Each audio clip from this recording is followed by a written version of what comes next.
लक्ष्मी की दृष्टि द्वार पर खड़े महर्षि पर पड़ी।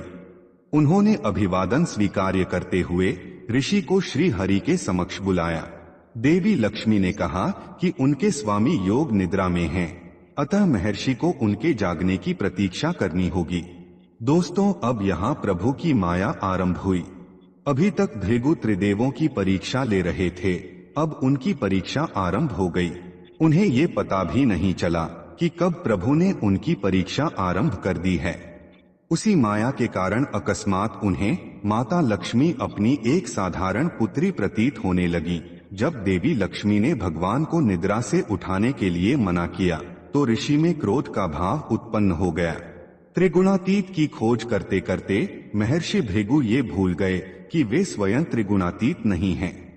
प्रभु की माया से वशीभूत महर्षि भृगु ने क्रोधपूर्वक मां लक्ष्मी से अपशब्द कहा। मां लक्ष्मी ने भृगु की दंभ भरी बातें सुनी, किंतु ये जानकर कि ये प्रभु की माया से ग्रसित हैं, माता ने कुछ नहीं कहा। अब भृगु भगवान विष्णु की ओर मुड़े और ऊंचे स्वर में उन्हें अपशब्द कहने लगे।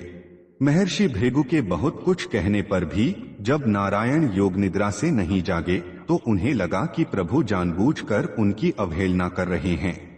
योगमाया से घिरे भृगु को उचित अनुचित का ध्यान न रहा और उन्होंने क्रोध में आकर भगवान विष्णु के वक्ष पर पाद प्रहार कर दिया।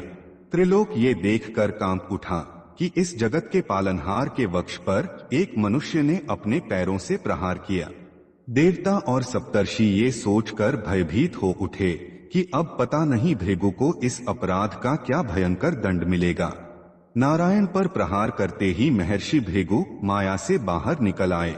जब उन्हें ज्ञात हुआ कि उन्होंने कितना बड़ा पाप कर दिया है तो लज्जा के मारे उनके नेत्र ना उठे।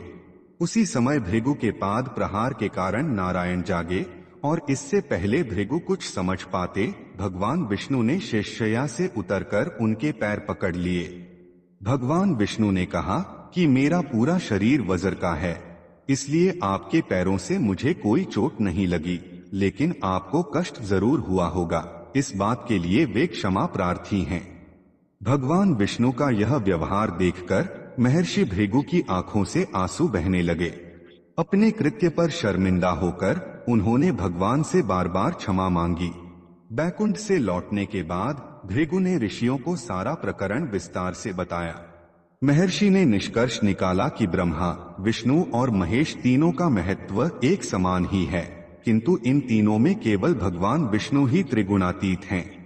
इधर श्री विष्णु की छाती पर लात मारने के कारण माता लक्ष्मी क्रोधित